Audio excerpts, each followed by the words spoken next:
Both engines were gone. A Boeing 737 at 18,000 feet had become a 143,000-pound glider with 157 souls on board. 8 minutes of sky remained. The nearest runway was too far. Physics had already won. Then a woman's voice cut through the radio. Calm. Exact. Standing alone in a Kansas wheat field with nothing but a military radio that had hummed for 6 long years, she gave the captain a heading, a glide speed, a command to stay high over the tree line. She had already measured the 3-degree slope at the western end of her own field, the slope that would press the gear harder into the ground and give them the extra braking distance no one else could see. The jet crossed the trees with 12 feet to spare. Touchdown hit like thunder, 140 miles per hour into dry stubble. The fuselage shook, dust exploded, then the nose began to swing left. 1 heartbeat from cartwheeling into the trees. "Right rudder," she screamed. "Now!" The aircraft straightened, slowed, stopped 180 feet from disaster. When the golden dust finally cleared, 157 people were still breathing. But for the woman who had just talked a commercial jet onto a dirt field, the real test was only beginning. Sky over Kansas was the kind of blue that made you believe nothing bad could ever happen. Wide, cloudless, the particular shade of October that painters tried to capture and never quite managed. The kind of sky that made farmers stop their tractors and look up for just a second before remembering there was work to do. Dara Khelif did not look up. She was on her back under the water pump housing at the east end of the barn, a wrench in her right hand, flashlight clenched between her teeth, trying to convince a rusted coupling that had not moved in 3 years to move right now. Her boots were muddy. Her green jacket had a tear along the left shoulder from last Tuesday, when she had caught it on a fence wire. Her hands were the hands of someone who fixed things, calloused across the palm. A small scar at the base of the thumb from a tractor blade in 2006 that she barely remembered anymore. She looked like a farmer. That was the point. Outside, the October afternoon was doing what October afternoons in Kansas do, going quiet, going gold.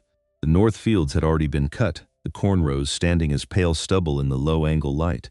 The wheat in the south was 3 weeks past harvest, the ground there firm and dry and the color of pale straw.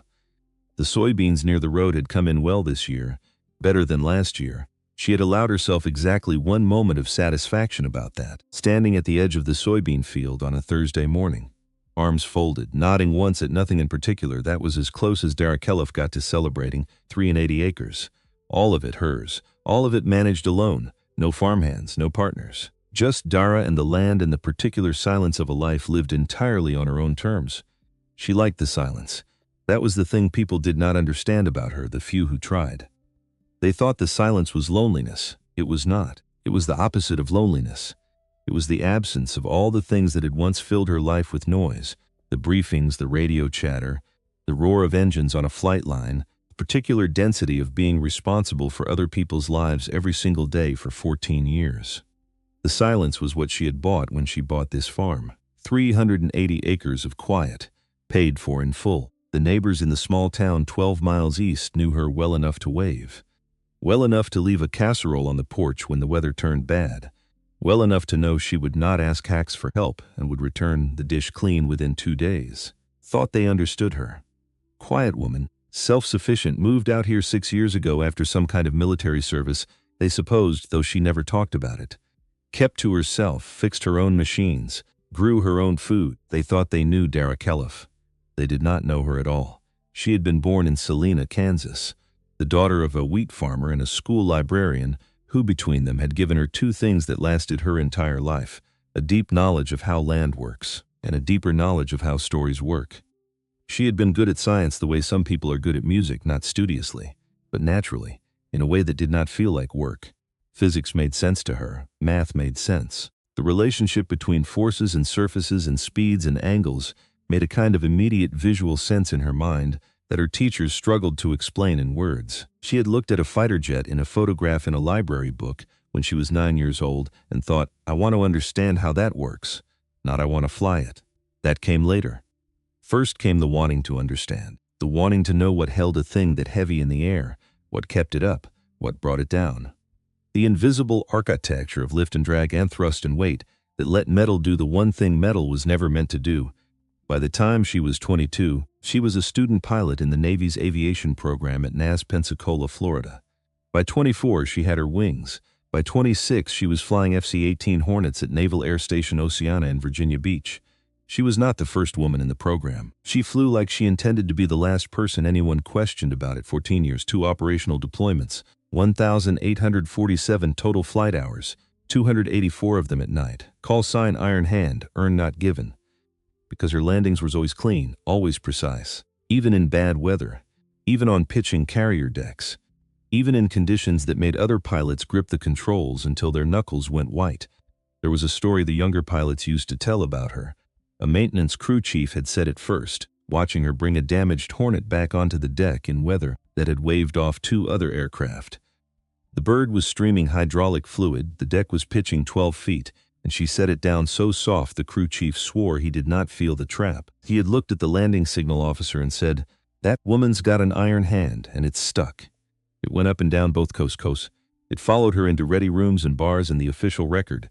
Iron hand because the hand never shook. And then she was a farmer, 40 miles northwest of Wichita, in a green jacket with a tear in the left shoulder. On her back under a water pump housing with a wrench in her hand and grease on her face and dirt everywhere else, she did not miss flying. That was what she told herself. Every morning when she walked into the barn. Every time she looked up at a contrail crossing the wide Kansas sky and then looked deliberately back down at the ground. Every time a neighbor asked, making conversation, if she missed it. No, she would say. And mean something she never said out loud. Something that lived underneath the word. Something that had nothing to do with whether she missed it and everything to do with whether she deserved to. The answer to that question was no. She was sure of it. She had been sure of it for 6 years. On the north wall of the barn, past the tractor manuals and the seed catalogs from 2 seasons ago that she kept meaning to throw away. Past the mason jar of miscellaneous bolts and screws that accumulated over years like sediment. There was a radio, military grade, the kind built for field use in conditions where commercial radios failed, the kind that reached emergency frequencies clearly, that could cut through interference and weather, and the particular electromagnetic noise of industrial equipment, and still find the channel it was looking for.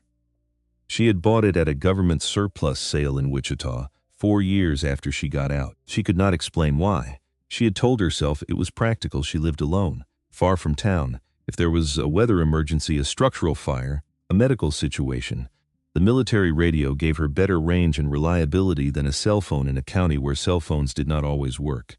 That was why she had it. That was not why she had it.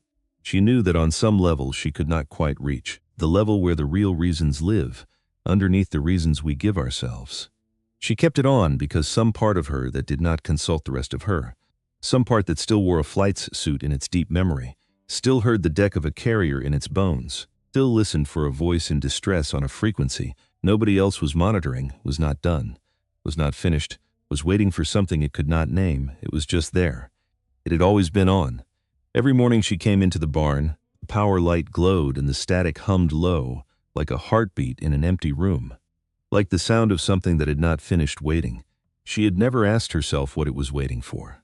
She did not ask now. She wiped the grease from her hands on the rag she kept hooked on the shelf and looked at it for a moment the way you look at things that have become part of the furniture of your life, without seeing them clearly, without asking why they are there. Then she went back to the pump housing, the thing about retired pilots, about the specific kind of person who spends 14 years flying fighter aircraft in conditions that demand absolute precision, is that they do not fully retire. Skills do not take their leave when the papers are signed and the uniforms are folded and the keys to the base housing are turned in. The skills remain stored, the way water stores in clay, present but not moving there, waiting. Every landing Dara Ella had ever made was still in her hands. Every dead-stick approach she had practiced in the simulator until it was reflex. Every bad weather night arrival, every carrier landing in the dark when the deck was pitching and the lights were dim, and the only thing between a clean trap and a catastrophic wave-off was the steadiness of her own hands, all of it. Still in her, she just had not had occasion to use it. She thought, sometimes in the quiet evenings, about how strange that was, how a person could carry an entire second self inside them, folded up, put away. A self that knew how to do things the daytime self had forgotten it knew. She wondered if other people were like that. The school teacher in town had a folded-up self that knew how to do something extraordinary and had simply stopped. If the man who ran the feed store did. If everybody walking around was carrying some packed-away version of who they used to be, waiting on a shelf in the back of the barn with the power light on, she did not know. She knew about her own, and she had made her peace, or what she called peace, which was really just a kind of managed silence, with the fact that the folded-up self would stay folded up, that the skills would stay stored, that she would die an old woman on this farm having never used them again, and that this was right. This was the appropriate sentence for a person who had failed when it mattered, until the wrench slipped. She banged her knuckle against the coupling housing and said something that was not fit for company. Then she stopped, lay still on her back in the dirt, and listened. There was a sound in the sky, not the drone of a crop duster, not the thin buzz of a private Cessna out of the airfield at Newton. Something bigger, something that should have been louder. That was the problem. It was big, and it was too quiet. She knew that sound. Or rather, she knew the absence inside that sound. She had heard it once before, years ago, on a training range, when an engine flamed out on an aircraft a quarter mile from her and the world went briefly, horribly quiet in exactly that way. Sound of a heavy thing in the air with no power moving it. The sound of gravity winning a slow argument. Dara came out from under the pump housing in one motion, stood up, turned her face to the sky, there, northwest and dropping. Silver shape at what she estimated, instantly, automatically, without deciding to, at roughly 18,000 feet. A large commercial aircraft. Boeing, probably a 737 variant based on the fuselage profile. Both engines. Dark, not feathered for fuel economy, not trailing smoke from a fire. Just dark. Her brain did not panic. Her brain did math. Rate of visual estimation, approximately 1,800 to 2,000 feet per minute for a clean glide at that weight class.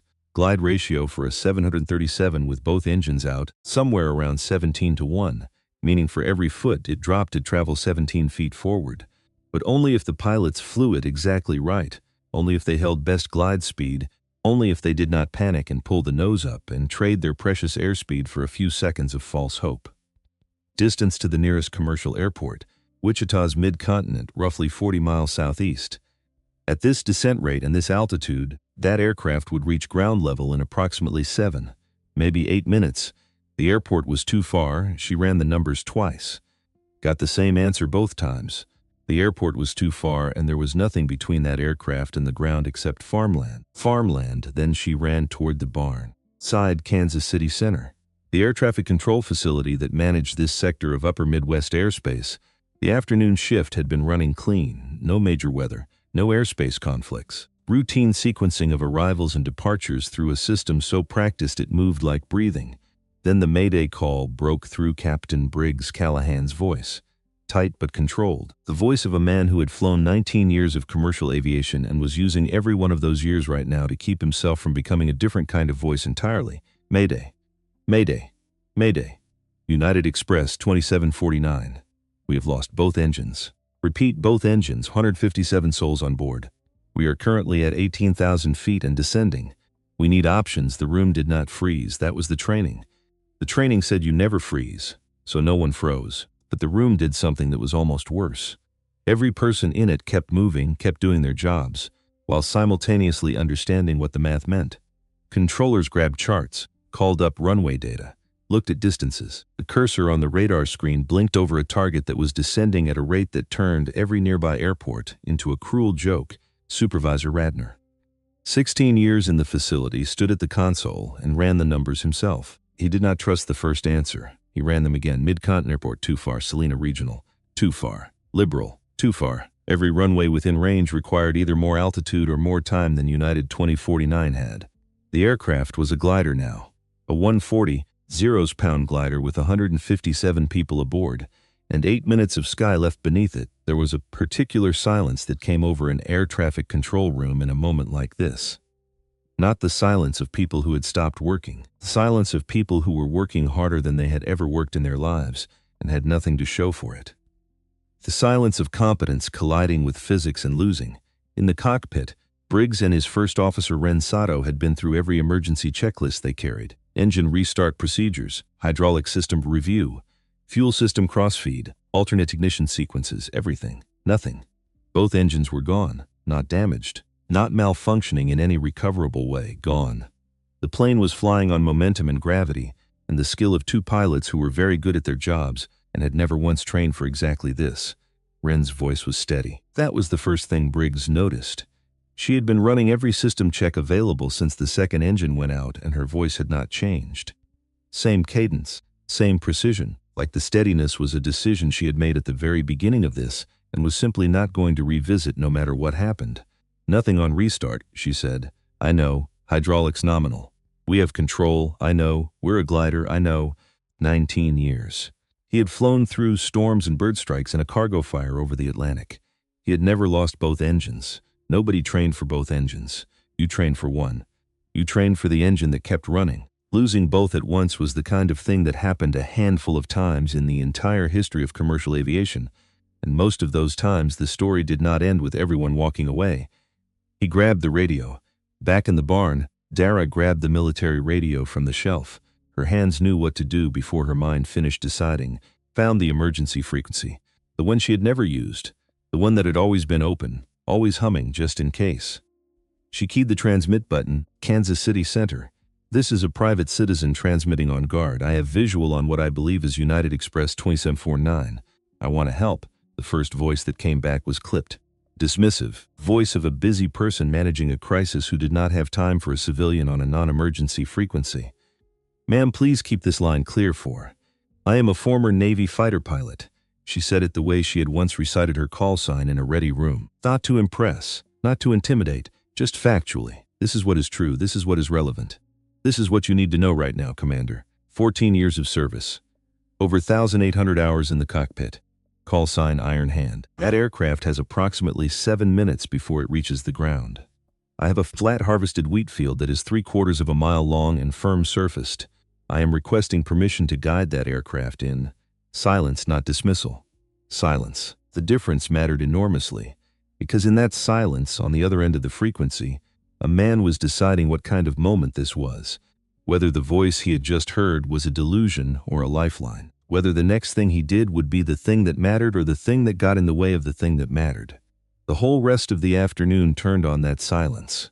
157 lives balanced on it, and Dara waited, standing in the doorway of her barn, radio in one hand, the other hand already shading her eyes, tracking the silver shape that was lower now, close enough that she could see it was descending in a straight, clean line, flown by someone who had not yet given up.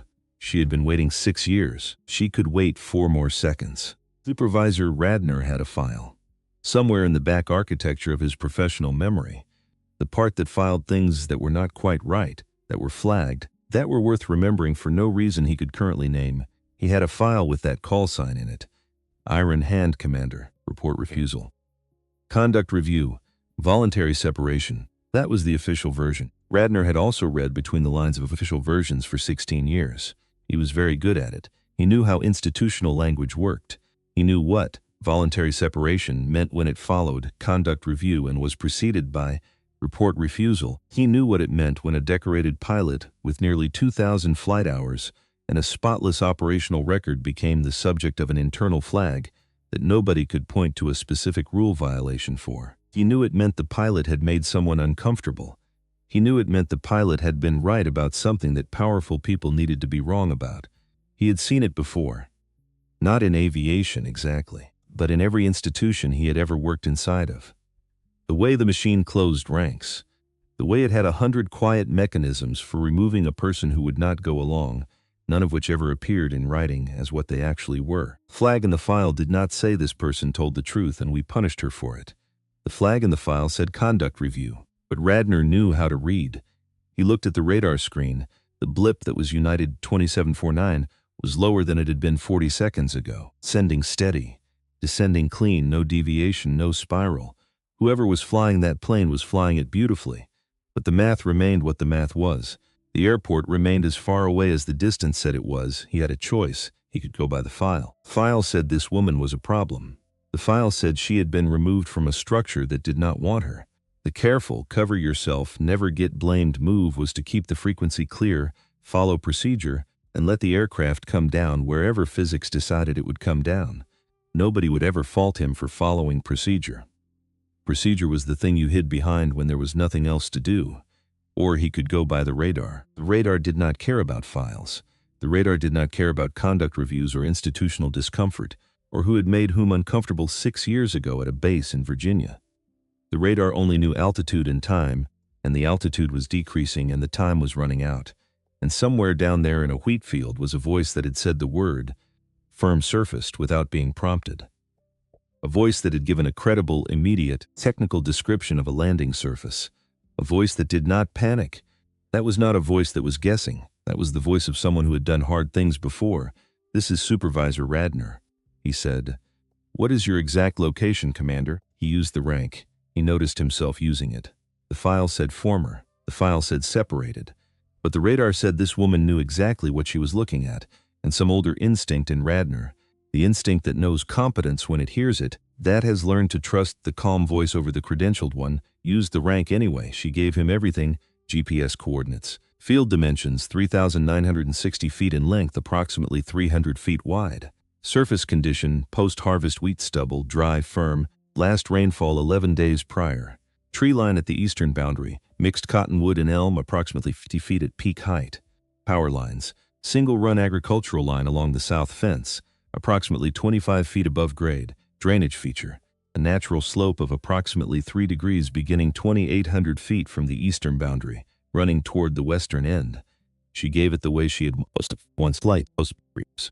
Precise, inconsequential, without editorializing, without a single wasted word. Every piece of information in the order a pilot would need it, prioritized by relevance, delivered at a pace a person under stress could actually absorb. Radner was writing as fast as he could. He had patched a lot of calls throughs in 16 years. He had never patched one through to a voice like this. "Stand by, Commander." A pause, patching you through to the cockpit.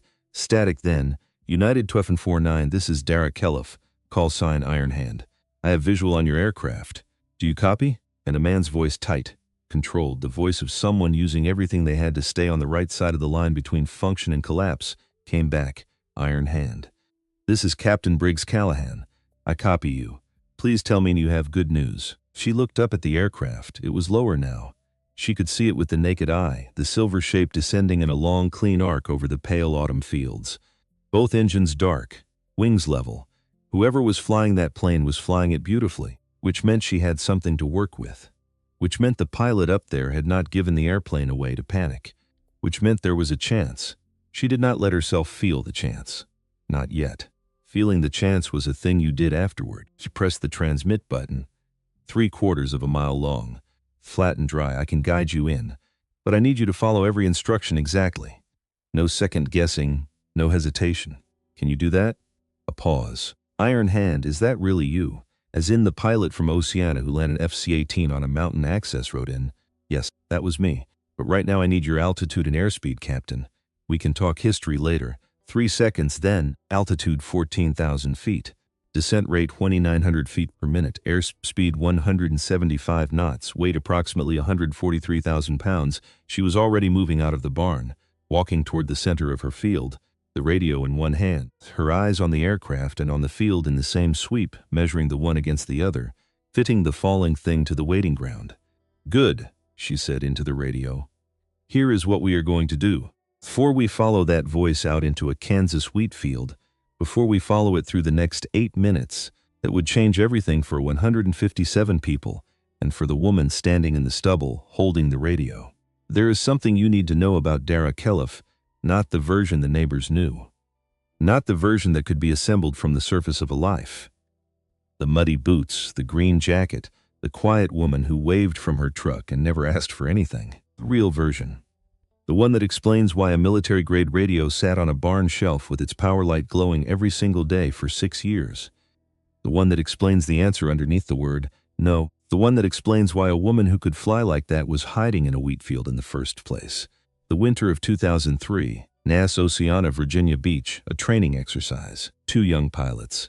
Good pilots, both of them. Careful and skilled and exactly the kind of people you wanted in cockpits. One of them was 26. The other was 28. One of them had a wife who was pregnant with their first child. The other had been Dara's student 2 years earlier and still called her ma'am, even though they were close enough now to be friends. Even though she had told him a dozen times he could use her name, a maneuver sequence that had been cleared by the commanding officer. An incident that nobody saw coming because the risk had been assessed as acceptable, and the assessment had been wrong. Both pilots did not come home. Dara had been on the ground that day. She had watched it happen. She had heard the calls on the radio, and she had known, in the particular way that a trained ear knows, that something was wrong several seconds before it became visibly wrong. She had keyed her own radio to say something, to call a warning, and in the time it took her to decide what to say, in the half-second of hesitation while her mind searched for the right words, the window had closed. She would carry that half-second for 6 years. She would tell herself it was the half-second that mattered, that if she had been faster, sharper, less careful about getting the words exactly right, she could have changed it. She was wrong about this. The truth was that nothing she could have said in that half-second would have altered the physics that was already in motion. The truth was that the two pilots were already inside an envelope of failure that had been built into the maneuver before either of them ever strapped in. But grief does not care about the truth. Grief looks for the place where you touch the thing, and it builds a monument there, and it makes you visit every day. An investigation was convened. Reports were written. A conclusion was reached. The conclusion placed full responsibility on the two pilots, citing error and failure to follow procedure. Dara read the report twice. Then she read the raw data. The raw data told a different story. The data said the maneuver sequence itself had a flaw, a timing window that narrowed under conditions present that day that had not been adequately modeled in the planning. Data said the pilots had followed procedure correctly. The data said the procedure was the problem, and that someone had known about the problem, and someone had chosen to go ahead anyway, and now two families had folded flags on their mantelpieces, and a pregnant widow was learning to sleep alone. She went to her commanding officer. She was told to sign the report. She said she could not sign something she knew to be false. She remembered the exact moment, the office, the flag in the corner, the CO behind the desk, a man she had respected, a man who had pinned a commendation on her 2 years earlier, looking at her now with an expression that was not anger. That was worse than anger. It was disappointment. It was the look of a man who had expected her to understand how the world worked, and was sad to discover that she did not. He had said, not unkindly, "Commander, sometimes the right thing and the smart thing are not the same thing." She had said, "Then I'll do the right thing." And he had said, "I know you will." And the way he said it had told her everything about what was coming. What happened next took 3 months and did not happen loudly. It happened in the quiet ways institutions protect themselves. Reassignments, performance reviews that were carefully worded but unmistakably cool. Invitations not extended. Conversations that stopped when she walked into a room. The gradual, efficient, deniable process of making someone understand that they were not welcome anywhere that mattered anymore. No single moment you could point to. No memo that said what was actually happening. Just 1,000 small doors closing one after another, each one quiet, till a woman who had given 14 years to the Navy understood that the Navy was finished with her. She resigned her commission in March of 2003. Nobody tried to talk her out of it. That was the part that stayed with her. Not the closing doors. Silence where someone should have said, "Don't go." She had given them 14 years and 1,847 hours and a record without a single blemish until the moment she refused to lie, and when she walked out the door, nobody followed her into the parking lot to say, "Wait." She drove back to Kansas. She bought the farm her father had left her when he died. She planted wheat, and she brought with her the bone-deep, sleep-disrupting, quiet morning certainty that her skill had been present on the day those two pilots died, that she had understood the flaw in the maneuver, that she had felt the wrongness coming before it came, that she had hesitated for half a second when it mattered most, and that the half-second was the whole story, and the half-second was her fault, and a person who failed like that did not get to keep flying. She was wrong about this. The hesitation had changed nothing. The physics had already decided. But she did not know she was wrong, because no one had ever told her, because the only people who could have told her were busy signing a report that said the opposite, busy building the official lie that she had refused to put her name to. And so the wrongness sat in her chest like a stone for 6 years. Not loudly. She was not a person who wore her wounds visibly, but it was there, every morning when she walked into the barn, every time she looked up at a contrail and then looked away, every time a neighbor asked if she missed flying. No, she would say, "I don't deserve to." The radio on the barn shelf she could not explain. Or she could, but the explanation lived in a place she did not visit. The explanation was that some part of her had never accepted the sentence she had passed on herself. Some part of her was still listening to the guard frequency, still waiting for the call she had missed. still hoping that somewhere someday there would be a voice in distress and a half-second to act, and that this time, she would not hesitate. 6 years she kept the radio on. 6 years the call did not come, and now she was standing in her wheat field with a Boeing 737 falling out of the October sky above her. And the math was clear, and the field was right there, and she knew with the same bone-level certainty that she knew anything, that she was the only person within range who could put that aircraft on the ground with 157 people still breathing. The question was not whether she could do it. The question was whether she still believed she had the right to try. Because here is the thing about doubt. Doubt is loud in the quiet. In the mornings when you are alone on 380 acres with nothing but the sound of wind in the soybean rows and your own thoughts going in circles. Doubt fills a room, fills a barn, fills a chest where a stone already sits. Doubt had been Dara Kellog's most constant companion for 6 years, and doubt had a single message it repeated every day. You failed once when it mattered, and you will fail again. And people will die, and it will be your fault. And the only safe thing, the only responsible thing, is to never put yourself in that position again. Stay in the field, fix the pump, plant the wheat. Keep your iron hand in your pocket where it cannot hurt anyone. But when the real moment arrives, the one doubt has been waiting its whole life to undermine, doubt goes quiet. Because the real moment is too loud for doubt. The real moment does not have room for the question of whether you deserve to act. The real moment only has room for the action. 157 people were falling out of the sky, and the part of Dara that asked whether she had the right to save them was, in that moment, simply overruled by the part of her that knew how. She keyed the transmit button, and this was the real moment the radio crackled in her hand. The silver shape filled more of the sky, and 6 years of doubt went silent, all at once the way a room goes silent when the most important person finally walks in. "Good," she said into the radio. "Here is what we are going to do." The field was not beautiful. Not in the way people mean when they call things beautiful. Not soft, not romantic. Flat Kansas farmland in mid-October. Pale stubble where the wheat had been. The color of old paper. The color of things that had given everything they had for the season, and were now waiting for whatever came next. Dara Kellogg walked out into the center of it, boots crunching through the stubble. The October light coming in low and gold at that particular afternoon angle that Kansas does better than anywhere else on Earth. Long shadows, wide sky.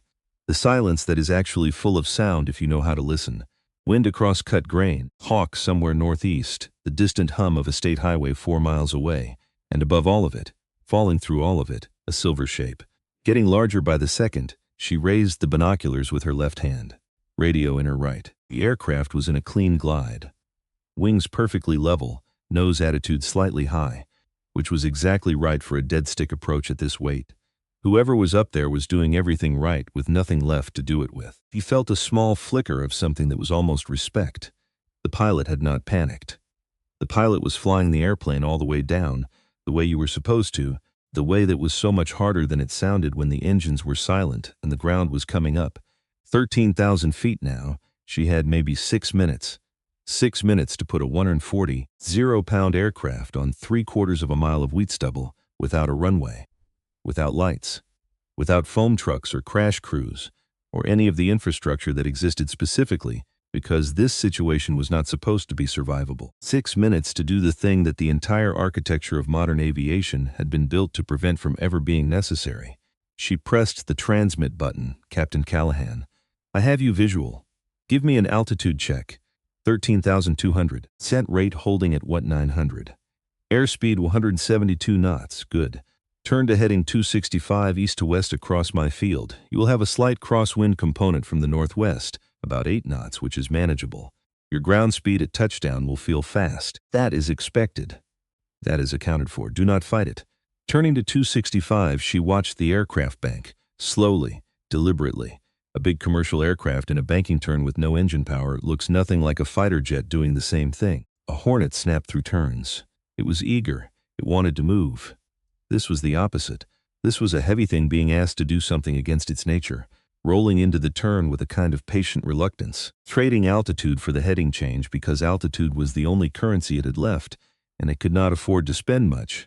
But it banked, and it rolled out on the new heading, and it was pointed straight, filed now. The field. Dara knew this field the way she knew her own hands. She had plowed it in March, the cold mornings with frost on the steering wheel of the tractor, seeded it in April, watched it come up through May, the first green haze over the brown ground that always, every year, surprised her with how much it moved her. Walked the rows in June, checking for rust and aphids. Harvested it in late September with the old combine that needed a new belt, and groaned through the long golden days of the cut. She knew where the ground was hardest. The strip along the north side, where the drainage was best and the soil had the most clay content, and the post-harvest surface was almost like packed dirt. She knew the soft patch near the old fence post at the 200-foot mark on the south edge, a depression where water collected in spring, where the soil never quite dried out completely even in October, where the wheel of a heavy aircraft would sink and drag and potentially pull the nose offline at exactly the wrong moment. She had already calculated around the soft patch. The approach track she had given Briggs kept the aircraft's path well north of it. She had already calculated the tree line. The cottonwood and elm along the east boundary were between 45 and 55 feet tall. The tallest one, the old cottonwood at the southeast corner that she had considered cutting down twice and never got around to, the one she now blessed herself for keeping because it gave her a known reference point. She needed that aircraft to clear by at least 80 feet. She had already calculated the power lines. Single agricultural line, south fence, approximately 25 feet above grade. She needed the approach track to stay at least 400 feet north of the south boundary. And she had calculated the slope. This was the one that mattered. This was the calculation she had made in the doorway of the barn in the 3 seconds before she keyed the radio, and it was the calculation that everything else depended on.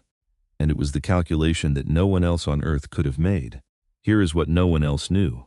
Supervisor Radner had mentioned, during the 60 seconds between patching her through and stepping back to let her work, that there was another field, larger, flatter, 6 miles north, a harvested cornfield belonging to a family named Whitmore that had been cleared 2 weeks earlier and measured over a mile in usable length, more length.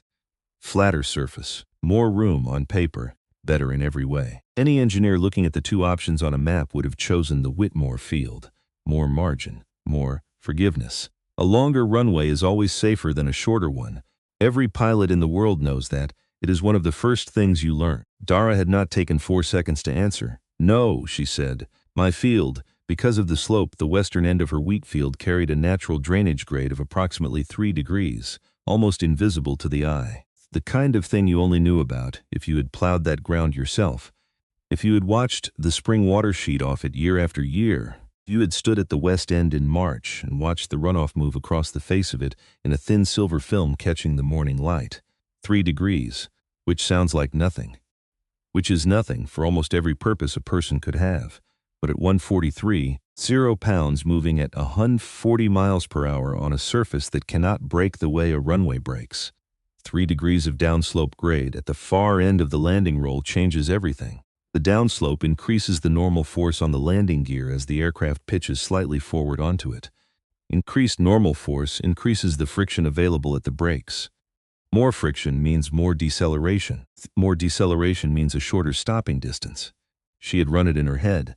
At this weight, at this speed, on this surface, slope would shave approximately 14% off the stopping distance compared to a flat surface with identical texture and moisture content. It gave her approximately 170 to 190 additional feet. Not nothing. In fact, everything. The difference between stopping in the field and not stopping in the field. The difference between 157 people walking out of the wheat and 157 people meeting the tree line at the western edge at 60 miles an hour. The Whitmore cornfield, 1 mile of flat, open, forgiving ground, would not stop this aircraft in time. She was certain of it. The flatness that looked safer on a map was the very thing that would kill them, because flat ground gave you nothing extra, and on a surface this imperfect, with brakes that could only do so much, you needed something extra. You needed the slope. She could not prove this to anyone in the next 4 minutes. She could not lay the calculation out in language that Radner or Briggs or the engineers at Boeing could check in real time. There was no time to show her work. She just knew. And the knowing had to be enough. Because if she was wrong, if her math had an error somewhere, if she had misremembered the grade, if the soil moisture was different than she believed after 11 dry days, the friction coefficient of wheat stubble was not what she thought it was. Then 157 people died on her calculation alone. Her number, her decision, her field. Nobody else's name on it, nobody to share the weight. This was the thing she had spent 6 years avoiding. This exact thing. The position where her judgment alone stood between people and the ground. She had told herself she would never stand in this position again. She had built a whole life out of never standing here, and here she was, standing in the center of her own field, holding the whole calculation alone, the way she had held a calculation alone 10,000 times before, in cockpits over oceans, on the worst night of her first deployment, when the weather closed in and the deck pitched, and she had brought the aircraft home on instruments and instinct and the steadiness that had earned her a name. She carried the weight into the center of the field. She stood there with it, and she pressed the transmit button. Altitude check, Captain. Descent rate 1,900. We're stable. Good. Keep it there. We will begin landing configuration at 10,000 feet. Until then, tell me about your passengers. Pause. Why does that matter right now? It was a fair question. There were 100 things to think about, and the people in the back were not, strictly, one of the variables in the landing equation. The landing equation was altitude and airspeed and configuration and surface. The people were just the reason for the equation. They were not part of solving it. Except they were. Except Dara knew something about flying that did not appear in any manual. She did not say all of it. She said, "Because you are flying on instruments in training right now, and both of those things can carry you through almost anything, but they carry you further when they are attached to something real, something that breathes. I want you to remember what you are flying for. Tell me," another pause, shorter. Then Briggs Callahan's voice changed, just slightly, just enough. The professional layer thinned and something human came up underneath it, the way warmth comes up through floorboards. 7 Seat D. Dr. Soleil Okafor. She is a physician. She has been in rural Louisiana for 8 months doing post-Katrina medical work. She is going home. Dara said nothing. Let him continue. Kept her eyes on the descending shape. She did not scream when the engines went out. Did not grab the armrests. I could see her on the cabin camera. She waited about 30 seconds, and then she unbuckled and started moving through the aisle, checking on people, talking to the ones who were panicking. She sat down next to a woman in row 12 who was hyperventilating and just held her hand. Stayed there. Still there, far as I know, quiet for a moment. Row 19, seats C and D. Gus and Loretta Fenwick, a flight attendant told me. Married 58 years. Going to Portland to meet their grandson for the first time. The baby is 4 days old. They have not held him yet. They were going to hold him tomorrow. Dara kept her eyes on the aircraft, closer now. Descending clean, when the oxygen masks deployed, Gus put Loretta's on before his own. He looks like he is in his late 70s, hands shaking so bad he could barely manage the strap. Put hers on first anyway, then his own. Then he took her hand, and I'm told he hasn't let go since. She let that sit a moment in the gold light. Row 23, Seat F. Renata Shields, firefighter out of Tucson. She is flying to Washington, D.C. She was supposed to receive the National Valor Award tomorrow morning. She pulled 3 people out of a burning apartment building in April. Went back in twice after the first time. When the stairs were already gone, he paused. When the mask came down just now, Renata got up, same as the doctor. Walked the aisle. Made sure every older passenger in her section had their mask on correctly before she put on her own. Then she sat back down. She's just looking out the window now, calm as anything.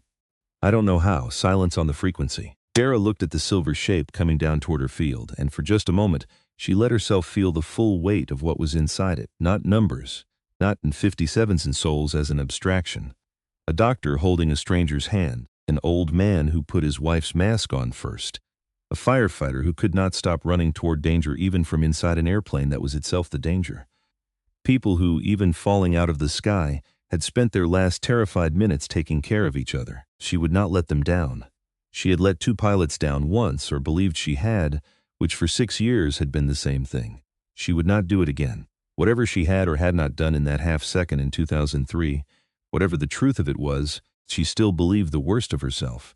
She had one chance right now in this field to put her iron hand on the scale and tip it the other way. Then Dara spoke, and her voice did not shake. Then we make sure Dr. Okafor goes home to her patients. We make sure Gus and Loretta hold that baby. We make sure Renata gets to that ceremony. A beat, altitude captain, 10,000 feet, configure for landing. Flaps to position 5. Landing gear down. Do it now. The aircraft groaned. That was the sound.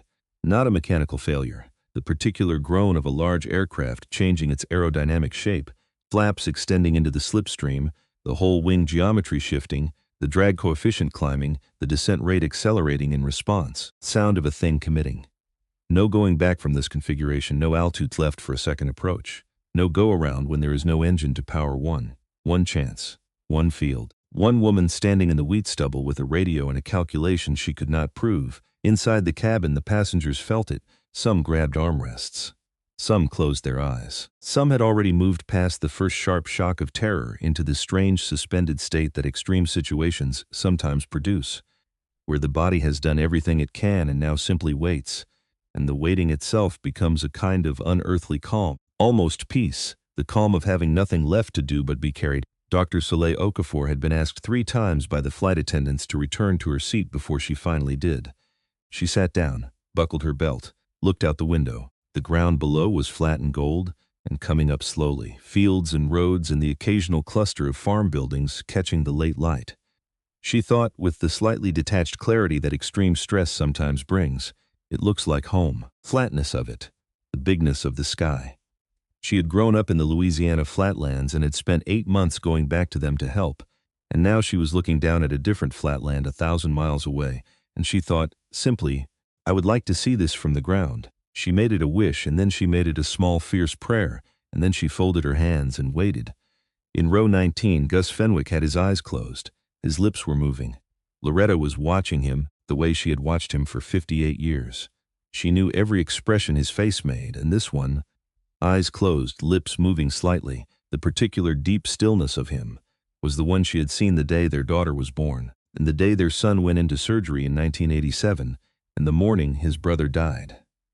It was the expression he made when he was doing the only thing he knew how to do, when there was nothing to be done with his hands. He was praying. Loretta was not a praying woman. She put her hand over his folded ones, and she thought about Oliver, 4 days old, whom she had seen only in a photograph, and she thought, I am not finished. We are not finished. Let us not be finished. And Gus, feeling her hand, turned his palm up under hers and held on. In row 23, Renata Shields sat with her hands loose in her lap, and her back straight, and her gaze focused somewhere out the window between the sky and the ground. She was running through procedures, not aviation procedures. She knew nothing about airplanes, her procedures, the ones that lived in her body. What to do when a structure is unstable and full of smoke and you cannot see, and the only information you have is what your gloved hands tell you. How to keep breathing slow. How to stay functional past the point where functional is comfortable, past the point where most people freeze. She had trained her whole adult life to be useful in exactly the moment when usefulness was hardest, and so she sat, ready, certain that if there was a way to help when this thing hit the ground, she would find it. Gear down and locked, Briggs reported. Flaps at 5, altitude 8,100 feet. Descent rate 2,100, that is expected. The drag is pulling you down faster now. Do not fight it. Your optimal glide speed is 158 knots. You are at down slightly, just slightly. Find 158 and hold it, adjusting. 160, 158, holding 158, hold that number like it is the only number in the world. She was walking east now, moving toward the center line of the approach path, aligning her own body with where the aircraft needed to be, so that she could see the geometry the way the pilot would see it, so that her eyes and his eyes would be solving the same picture. She looked at the tree line ahead of her. 50 feet of cottonwood and elm along the eastern boundary. The old cottonwood at the southeast corner. She could see the exact height of it against the gold sky. The aircraft needed to clear that by 80 feet. Minimum. She raised the binoculars. Captain, there is a tree line at the eastern boundary of my field, mixed to cottonwood and elm, approximately 50 feet at peak height. You need to clear the tree line by at least 80 feet. This means you hold your approach altitude higher than your instinct is going to tell you to. The field is going to look very small and very close, and every instinct you have is going to scream at you to come down faster and get to it. Do not. Stay high. Trust me, not your instinct. Copy. Clear tree line by 80 feet. Stay high on approach. There are also power lines running along the south fence. Single agricultural line 25 feet above grade. Hold your approach track at least 400 feet north of the south boundary. Stay north of center, north of center. Copy. Altitude 6,300 feet. You are doing well, Captain. A brief pause. The question unexpected, the way the question about the passengers had been unexpected. Dara asked it for the same reason. A cockpit is a two-person thing in a moment like this. The captain flies the airplane, But the captain flies it better when he remembers he is not alone in it. Wren is here. Right seat. She has been running every system check available since the second engine went out, and she has not stopped. Not once. Tell her good job. Another pause. She heard it through the radio, faint. Briggs saying something to his first officer. Few words she could not make out. Then something in Wren's voice, low, steady, a single short reply. Then something from Briggs that might have been a quiet exhale. Or might have been something else. Small human thing passing between two people in a falling airplane. What mattered was that there were two of them up there, and they were both still working. And they were both still functional. And they had each other. Dara knew exactly what that was worth. She had had it once. A voice in the seat beside her on the worst night of her life. A man named Colt who had said almost nothing, and whose almost nothing had been the only reason she got them both home. She knew what it was worth to not be alone in the cockpit. She was alone in her field. But the two of them up there were not alone. And right now that was the thing that mattered, altitude 4,800 feet. I can see the field. What does it look like? Small, it is big enough. What else? The tree line. See the tree line on the east side. That tree line is your reference point. Stay above it until I tell you to flare. If you cross it with too much altitude, that is fine. We have field to spare on the western end, and the slope will help us with the rest. If you cross it too low, we clip the trees and we have a very different problem, a problem with no good ending. So stay high.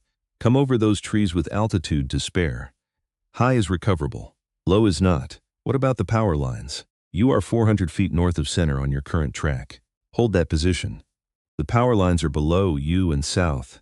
You will not see them. Do not look for them. Looking for them will only pull your eyes off the field. Hold 400 feet north of center and trust the math. Trusting the math.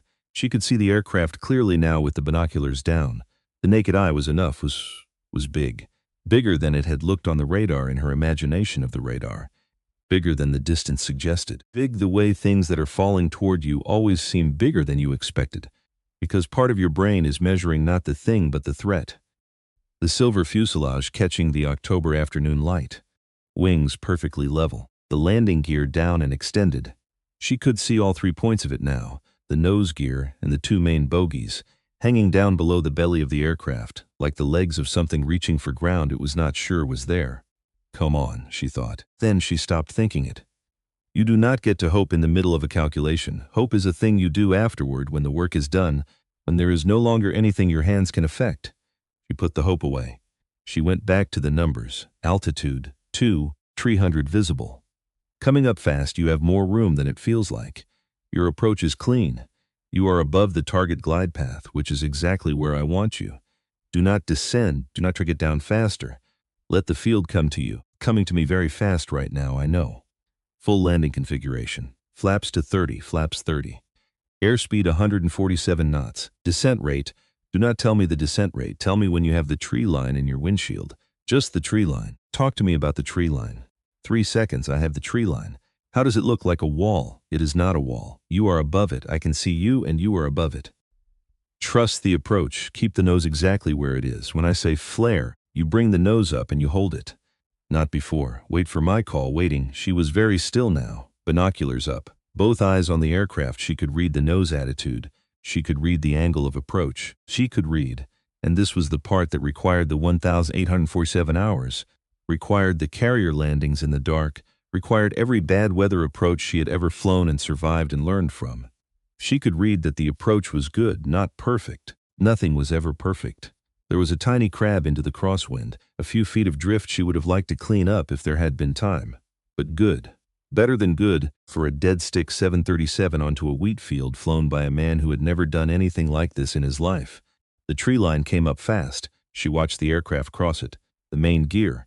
She was watching the main gear. That was the part that mattered. Cleared the tallest cottonwood by what her trained eye estimated at 92 feet. 12 feet more than the minimum she had asked for. 12 feet of margin she had not been sure they would have. She exhaled. One breath. And then she put even that away because the landing was not the touchdown. The landing was everything that happened after the touchdown. The whole long roll across the field to the slope. And that part had not started yet. Flare, she said into the radio. Now, bring the nose up. Smooth, let her settle. The nose of the Boeing came up, slowly, carefully, the way it would come up on a normal landing on a normal day, on a normal runway with all the normal things in place. The lights and the markings and the long black ribbon of pavement and the fire trucks waiting just in case. The wings flexed slightly under the shift and lift distribution. The main gear reached downward toward the pale stubble, and for 2 full seconds, 2 seconds that felt like something suspended outside of ordinary time, the aircraft floated. That was the word for it. Floated. The cushion of compressed air that builds between a wing and the ground in the last seconds of any landing, the phenomenon every pilot knows and feels in their body, thing called ground effect. It lifted the aircraft slightly and held it just as the surface of the wheat stubble. The plane did not want to land. It had been refusing to fall for the last 8 minutes, fighting gravity with the only weapon it had, which was the skill of the people flying it, and now in these last 2 seconds, with the ground inches away, it refused one final time, held itself up. Floated. Gravity disagreed. The main gear hit the ground. Sound reached Dara a fraction of a second after the contact, traveling the 400 feet between her position and the aircraft. A sound like a thunderclap rolled flat across the open field. Something enormous meeting something solid, and neither one willing to give way. The aircraft came down. All 143,000 pounds of it. Hit the wheat stubble at what her eye read as 135 to 140 miles per hour. And the field, her field, the one she had plowed and seeded and walked and harvested and worried over in every season for 6 years. Took it. The stubble grabbed the tires. The tires fought back. The friction was immediate and enormous, and exactly what she had calculated it would be, exactly what she had staked 157 lives on. The aircraft shook. She could see the whole fuselage shaking from where she stood, the long silver body vibrating like a struck thing, like a tuning fork the size of a building. The wings rocked. The nose gear came down and bit into the stubble and added its friction to the equation. Inside the cabin, the world was chaos and noise. The overhead bins burst open. Bags and coats and water bottles flew forward. The deceleration threw every passenger against their belts, hard, the straps biting into shoulders and hips. The roar was beyond anything. The sound of 3/4 of a mile of dry wheat stubble being torn through by 143,000 pounds of metal, a grinding, shrieking, drumming roar that filled the cabin and the bones of everyone in it. Dr. Soleil Okafor braced and held the hand of the woman beside her. Gus Fenwick held Loretta's hand, and Loretta held his, and neither of them let go through any of it. Renata Shields rode the chaos with her body loose and her eyes open, already cataloging exits, already preparing to be useful. Dara was running. She had not decided to run. Her legs had decided. She was moving parallel to the aircraft's path, 200 feet north of it, running through her own wheat field in the autumn afternoon, binoculars bouncing against her chest, watching, measuring, counting the distance off in her head against the marks she had placed there. "Brakes," she said into the radio, breathing hard. "Everything you have. Stand on those brakes." Both feet, brakes max, decelerating. I don't know if... The western tree line was out there ahead of the aircraft. The distance between the silver nose and the trees was closing. Closing. 500 feet of field consumed. The aircraft still moving very fast, too fast. But that was expected. The first 500 feet was always going to be too fast. 1,000 feet. She could hear it now over her own breathing and footfalls. The roar of the tires tearing the stubble. The grinding friction of all that weight fighting all that speed. 500 feet. The aircraft was slowing. She could see it. The motion was changing. Deceleration becoming visible, becoming real. The speed bleeding off into the friction of the field exactly the way the calculation had promised. But the tree line was still coming. 2,000 feet. 2,500 feet. Then something changed. The nose dipped. Slightly. Just enough to notice if you were a person who had spent 14 years learning to notice. The aircraft had reached the drainage slope, the 3 degrees. The grade that nobody else on Earth had measured or thought about, or known to choose this field for. The slope took the slight forward pitch of the decelerating aircraft and turned it into downward pressure on the gear. And the downward pressure turned into friction, and the friction turned into braking, and the braking jumped. Dara felt the jump in her chest more than she saw it, the sudden new bite of deceleration, the field doing exactly the thing she had bet everything on it doing. 3,000 feet. 3,200 feet, the western tree line was right there. Close. Too close still, her heart said. Even 1,400 feet. Then the nose lurched left, just slightly. Just enough. The soft patch. No, not the soft patch. She had routed them clear of the soft patch. Some unevenness in the stubble, some patch of softer ground, some asymmetry in the braking, the left main gear grabbing a half second harder than the right. The kind of thing that means nothing at 30 miles an hour, and means everything at 60. The kind of thing that can swing a heavy aircraft sideways and turn a successful landing into a cartwheel in the space of a single breath. Dara saw it before Briggs felt it. That was the whole value of being where she was, on the ground, beside the aircraft, seeing the geometry from outside that he could not see from inside. She saw the nose start to swing, and she knew exactly what it would become if it was not stopped right now. Right rudder, she screamed into the radio. First time her voice had risen above its level calm in 8 minutes. Right rudder now. Now in the cockpit, Briggs Callahan's right foot drove the rudder pedal to the floor before his conscious mind had finished hearing the words. Reflex, the reflex of 19 years, finally meeting the one moment it had been built for. The rudder bit the slipstream. The swing stopped, the nose came back. The aircraft straightened and ran true down the line of its own deceleration. He did not know how close it had been. He could not have known, from inside, with the world shaking and roaring around him. Only Dara knew, watching from the field, that they had come within a single second and a few degrees of losing everything in the last 400 feet, 3,600 feet. The aircraft stopped. Silence, after 8 minutes of falling and 8 seconds of thunder silence. The particular silence of a thing that has been catastrophically loud going suddenly, completely quiet. The tick of cooling metal. The hiss of hydraulic pressure bleeding off. And underneath it, almost too quiet to hear from where she stood. The sound of 157 people inside a silver fuselage discovering, one breath at a time, that they were still breathing. But Dara could not see the aircraft. The landing roll had torn 3/4 of a mile of dust and chaff and broken stubble up into the air. And now it hung there, a great gold cloud catching the low October sun, drifting and swirling between her and the place where the aircraft had stopped. The whole field seemed to have exhaled every particle it contained into the space between them. She could not see it.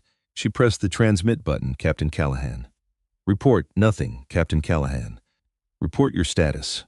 1 second. He had run the numbers 1,000 times, and the numbers had said it would work, and she had bet 157 lives on the numbers, and now she could not see the aircraft, and there was no voice on the radio. 2.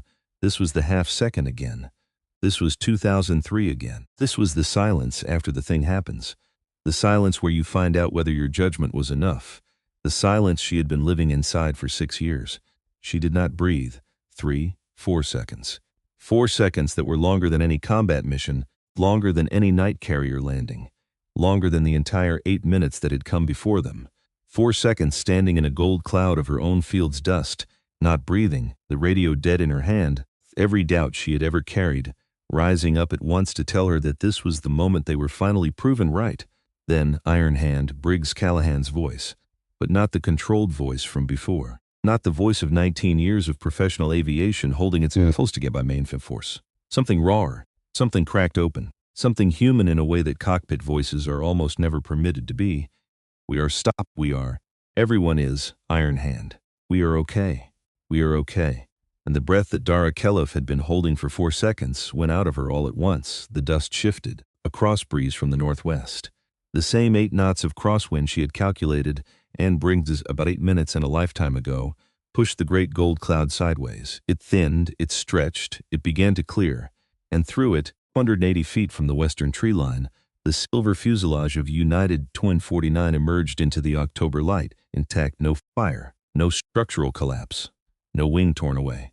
Just a large commercial aircraft sitting in a Kansas wheat field, covered in dust and chaff and the debris of the longest landing roll in the history of either of them, nose gear canted at a slight angle from the violence of the ground contact, looking, there was no other word for it, looking slightly stunned. Like something that had been through a thing it had not expected to survive and had not yet caught up to the fact of its own survival.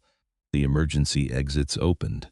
The yellow evacuation slides deployed, blooming out from the fuselage and inflating in the gold light. People 1, 2, 5. They came down the slides and tumbled into the wheat stubble, and some of them fell and stayed down, and some of them sat where they landed, and some took 2 stumbling steps, and then stopped and turned their faces up to the wide blue October sky, with an expression that had no single word for it. The expression of people who had finished falling, who had been given the ground back, who had been handed their own lives a second time in the space of an afternoon, and did not yet know what to do with the gift. Dara walked toward the aircraft. She had not decided to walk. She was simply walking, across the torn and trampled stubble of her own field, toward the silver thing that should not have been there, toward the people pouring out of it into the gold light. 10, 20, 30, 40. She counted everyone. She could not have stopped counting if she tried. The counting was automatic. The counting was the thing her mind did to keep itself from feeling the enormity of it too soon. 50, 60, 80, 100. Dr. Soleil Okafor came down the forward left slide, landed in the stubble, stood and looked at the horizon, and then at her own hands, and then back at the horizon, very still, recalibrating. A woman who had wished to see this flatland from the ground and was now standing on it. Gus Fenwick came down a slide with Loretta right behind him, and the instant she was off it he turned and caught her, and held her, his face buried in her gray hair, and she held him back, and they stood in the wheat stubble not speaking, two people who had been married 58 years and had just been granted a 59th. Renata Shields came off a slide already moving, already scanning, and was at the side of an older man who had twisted his ankle on landing before anyone else had even registered he was hurt, crouching beside him in the stubble, talking to him low and steady, doing the things she could not stop doing, things she had been built to do. 120, 140, 155, 156, 157. Briggs Callahan came out last. He had walked every row first, checked every seat, confirmed every exit. He had done the thing a captain does, which is to be the last living person to leave, and then he came down the forward slide and walked across the field toward the woman in the dusty green jacket who had not moved from where she stood. He was shaking. Not a little, thoroughly, head to foot, the way a body shakes when it has held itself rigid for too long and is finally allowed to come apart. His uniform was soaked dark through the back and under the arms. His face was the color of old paper. Stopped in front of her and looked at her for a long moment and could not at first find any words at all. Then he found four. "You talked a commercial jet onto a dirt field. You flew it," she said. "I just gave you information. You gave me more than information." His voice broke on it and he let it break. "When I heard Iron Hand come over that radio, I believed we had a chance. That belief is the only reason I could fly that approach. You understand? The numbers got us down, but the belief is what let me fly the numbers." Dara looked past him at the jet sitting in her field, at the 157 people scattered across the stubble around it, sitting, standing, holding each other, weeping, laughing, calling home, at the 180 feet of torn wheat between the nose gear and the western tree line, 180 feet of margin, almost exactly what the slope had promised her. Just she raised the radio one last time and keyed the transmit button, and her voice, when it came, was level again. "Iron Hand again, Kansas City Center. This is Iron Hand. United Express 2749 is on the ground. All 157 souls present and accounted for. We are going to need some buses." The field was full of living people. That was the fact of it. The simple, staggering, still not quite believable fact of what Dara Keloff was standing in the middle of. 157 human beings who had been falling out of the sky 40 minutes ago, who had been sitting in a powerless aircraft doing the arithmetic of their own deaths, and who were now standing and sitting and kneeling in a Kansas wheat field on an October afternoon, alive, every one of them, in the gold light. Some were crying, some were not. Some were on their phones, speaking to people at the other end, who were crying even though they had not been on the plane and did not yet understand what had almost happened. That was the strange thing Dara noticed, standing in the middle of it. The people who had been on the plane often seemed calmer than the people they were calling, because the people on the plane knew it was over. They had already passed through the worst of it and come out the other side. The people on the other end of the calls were just arriving at the terror, just beginning to imagine the thing that had not, in the end, happened. A young man sat in the stubble and laughed and could not stop. A woman knelt with her forehead on the ground like she was praying, or like she was simply unable to stand. Two strangers held each other and rocked. The flight attendants moved through it all with that same trained steadiness they had carried down the aisles, checking on people, finding the ones who were hurt, doing the work, because the work was the thing that held them together. And the three Briggs had named came to find the woman who had brought them down. Dr. Soleil Okafor came first. She crossed the field with a purpose in her step that she had probably carried every single day of the 8 months she had spent in rural Louisiana. Tall, composed, her white shirt streaked gray from the evacuation slide, her eyes clear in a way that suggested clarity was not something she happened to feel, but something she had trained herself to maintain no matter what. She took Dara's hand, both of hers. "Held it. My patients needed me home," she said. "There is a man named Willis Broussard, 63 years old. I have been treating him for 11 months. He was supposed to be discharged from my care next week. Her composure flickered for just a moment, the way a candle flame bends and steadies. Because of you, I will be there when he is. Dara looked at her, at the dust on her white shirt and the steadiness in her eyes. Go home, doctor. Salzil squeezed her hand once, held it a second longer, then let go and walked back toward the cluster of passengers near the aircraft. And Dara watched her go and saw that she did not walk toward a quiet place to sit down and shake. She walked toward the people, toward the woman who was kneeling with her forehead on the ground. Already a doctor again, already back at the work. And Dara filed that away. The way she filed certain things away, not because she decided to keep them, but because they insisted on being kept. A woman who had just survived the unsurvivable, whose first instinct was someone else's care. Some people were simply built a certain way. The afternoon was full of them. The afternoon was, in fact, built out of them. Gus and Loretta Fenwick came together. Of course they came together. 58 years, and they still moved like one thing with two bodies. The way a long marriage builds a kind of gravity between two people that makes separation seem to violate some physical law. Gus was crying. He was not trying to hide it and not quite succeeding, and clearly had complicated feelings about both facts. Face did the specific thing that older men's faces do when they are crying and embarrassed about it at the same time, trying to hold on to dignity with both hands while being entirely unable to stop the tears. Loretta was not crying. Loretta was watching her husband cry, with the expression of a woman who had spent 58 years watching this particular man feel things fully and without apology, and who had long ago stopped finding it anything other than one of the things she loved most about him. She had something in her free hand, a photograph, printed from a phone, the paper still slightly warm from a pocket, the image a little pixelated from being blown up larger than the file really allowed. A baby, 4 days old, wrapped in a blue blanket, the squashed, brand new, faintly outraged face of someone who had just arrived in the world and had not yet had time to form a single opinion about it. "This is Oliver," Loretta said. She held the photograph out to Dara the way you show someone something sacred, not asking for approval. Just because the sacred thing deserved to be seen, and because the woman standing in front of her was the reason it would go on being seen. He was born 4 days ago. We have never held him. We were going to hold him tomorrow. She looked at Dara with steady, unflinching eyes. The eyes of a woman who understood with complete precision exactly what had almost not happened in this field, exactly how close she had come to never holding her grandson. And now, she said, "We still can." Dara looked at the photograph, at the small outraged face, at the blue blanket, at the whole future folded up inside a 4-day-old child who would grow up and never know how nearly his grandparents had vanished out of the Kansas sky before they ever touched him. "Go hold him," Dara said. Loretta nodded. Then, because she was a woman who left things finished, she added one more thing. She looked at Dara's face for a moment, studying it, and she said, "He has your eyes, I think, or Oliver." Steady. Like nothing in the whole world scares them, she took Gus's arm. They walked back across the field together, his face still doing what it was doing, her letting it, the two of them moving as one thing with two bodies toward the rest of their lives. Renata Shields came last of the three. She came in her work clothes, because she had been in her work clothes on the plane, a fire department t-shirt and cargo pants, dust-streaked now, which was exactly the kind of person she was.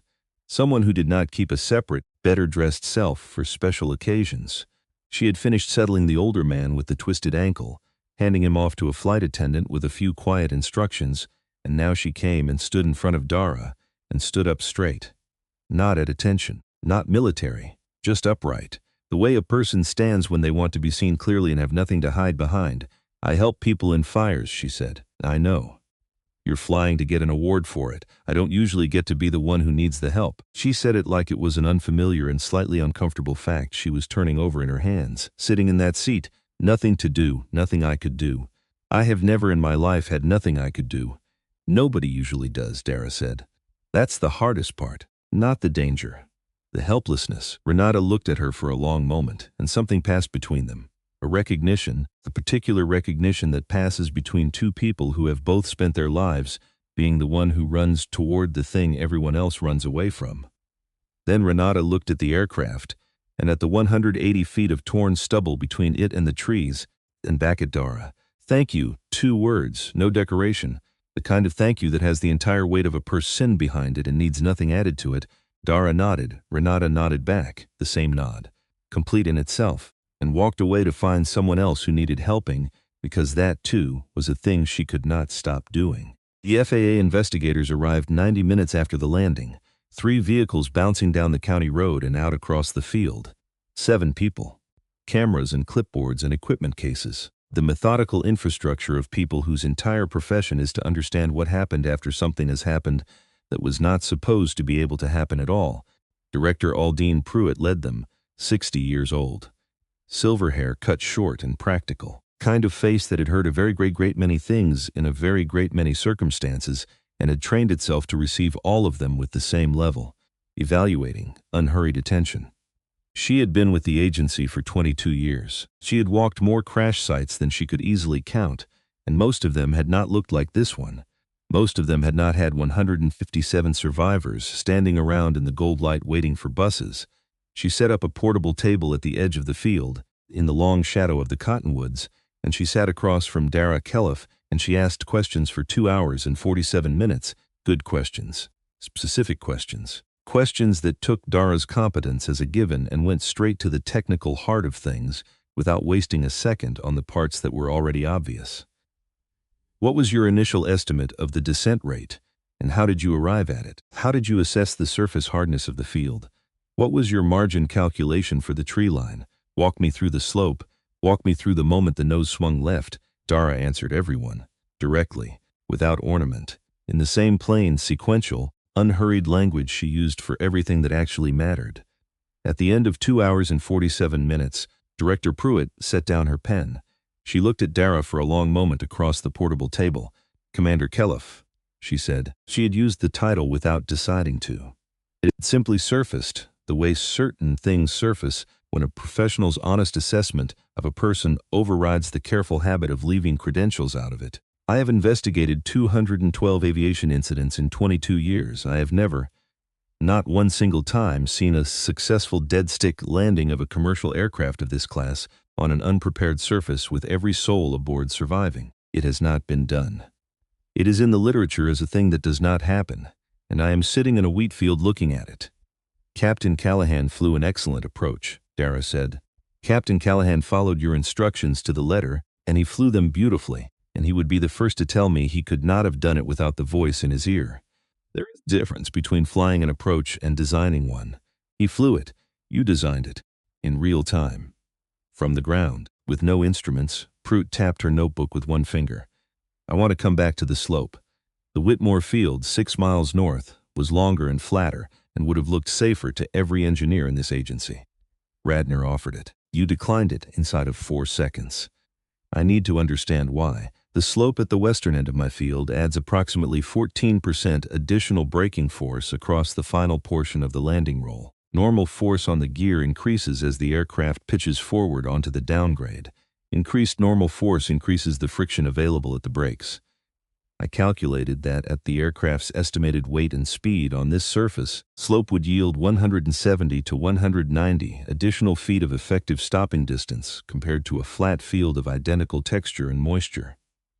The Whitmore Field's extra length would not have compensated for the lack of slope. It would have looked safer, and it would have killed them. Pruitt stared at her, not in disbelief. In something closer to professional awe held very carefully in check.